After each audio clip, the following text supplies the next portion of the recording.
How we doing, guys? And welcome to the preview and the predicted lineup. Sporting Lisbon against Arsenal. And it's time for the real European competition to begin.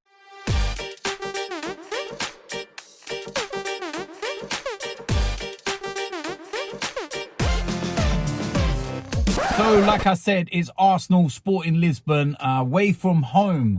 First leg in the Europa League, and it's time for the real European competition to begin. I'll tell you something. I really hope this is the last season that Arsenal are going to be in the Europa League. I know we have not mathematically secured a Champions League spot, but it's looking very good for next season. That's for sure. When you think how many points we are ahead of fifth place and dropping out of the top four. I think we probably only need about 5 or 6 more wins from our remaining 12 games. And that's if the teams chasing win all their games.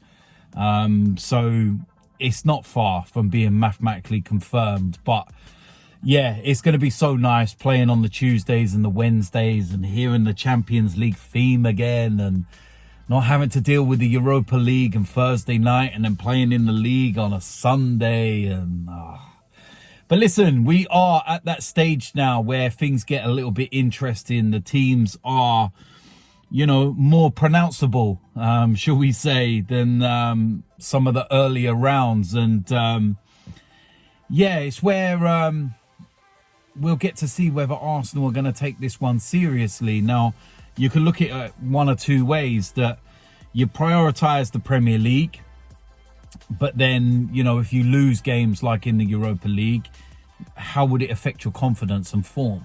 You don't want it to, you know, counterbalance it. And yeah, so on the flip side of that as well, if you actually perform in the Europa League and you do really well and you go far and you get to the semis and the final, then what could that do for confidence moving into the latter part for the, you know, Premier League running for the title and whatnot? So it's going to be such an interesting one. We got Fulham on Sunday in the Premier League. The fact that we're travelling out to Lisbon, I think that you may well see some changes. Yeah, and I think because it's 2 legs as well, if it doesn't go right in the first one, I think Arsenal got the capabilities of being able to say, you know what, we need to go full strength for the return leg and, you know, go all out. It's a difficult one. It really is. I'm kind of in 2 minds with it. I'd love to keep the momentum going, the winning run, the feel-good factor of everything that's happened over the last few weeks after a bit of a dip in February. So yeah, I'm looking at it and I'm thinking, you know what, changes will be made. Yeah, they will be, to be quite honest with you. But because of some injuries as well, how many changes are gonna be made? That's something that you're gonna have to look at. So let's try and get into the 11. And this is more kind of what I would go with, as well as what Mikel Arteta will go with. You never know, he may well spring a surprise and, you know, go full strength. He's done that many a times this season, but interesting. So starting off in goal, Matt Turner. No issues with this. I think whenever I've watched him this season and he's came in, you know, for games, he's been good. So very straightforward. In the defence, now, I wanted to change the whole entire back line, but I noticed that Tierney was not in training. Now, apparently he's got an illness and it's not an injury or anything, but I don't know whether he'd be right for the game. So I'm going to have to go with the back 4 based on Tierney not being there. Now, on the right-hand side, I would actually go with Ben White. Now, the reason why I would do this is because he only played 45 minutes on Saturday. So he never played the full 90, he played 45. In terms of the centre-back pairing, I would go with Rob Holding and the new lad that we've just signed. And I can't pronounce his name. Listen, don't hate me. I can't pronounce it. It's just, I'll end up butchering it. So somebody in the comment section, do me a favour, because I've heard about 2 or 3 different ways of saying it. And it's not that it's difficult. you know, when you look at it in the grand scheme of things, it's just that I know for a fact, without fail, if you watch my videos for long enough, you'll know that I butcher names, man. And people are always in the comments going, "Hey, ET, who's this guy you're talking about?" And I'm like, "Ah, not again." So break it down in the comment section for me so that I get an idea of what it actually is. And at left back, I would have Tomiyasu. And I wouldn't be bringing Zinchenko in. No. He needs to be playing on Sunday. So I would actually rest him. He wouldn't play for me. So that would be my back four. In the midfield area, Jorginho, first of all, for Thomas Partey. I would do that all day long. Wouldn't have any qualms about that at all. And that's what I would go with. Alongside him, I'd have xhaka. Again, similar to the Ben White situation, didn't play on Saturday. Only played about 10 minutes, in fact. So I think that he would be absolutely fine. And xhaka is one of those players that has that engine that can play and play and play. So I would go with that, to be perfectly fair. Now, this is where there will be some decisions. And you're going to have to look at it and say, okay, what do we do? I think... it's such a difficult one. I'm actually trying to work this one out.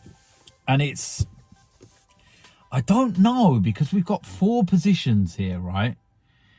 And you've got the likes of Emil Smith-Rowe. You've got the likes of Reece Nelson now. You're going to have the likes of Vieira. You're also going to have Emil Smith-Rowe. Did I already say Emil Smith-Rowe? I think I did, didn't I? There's no Trossard. There's no nketiah.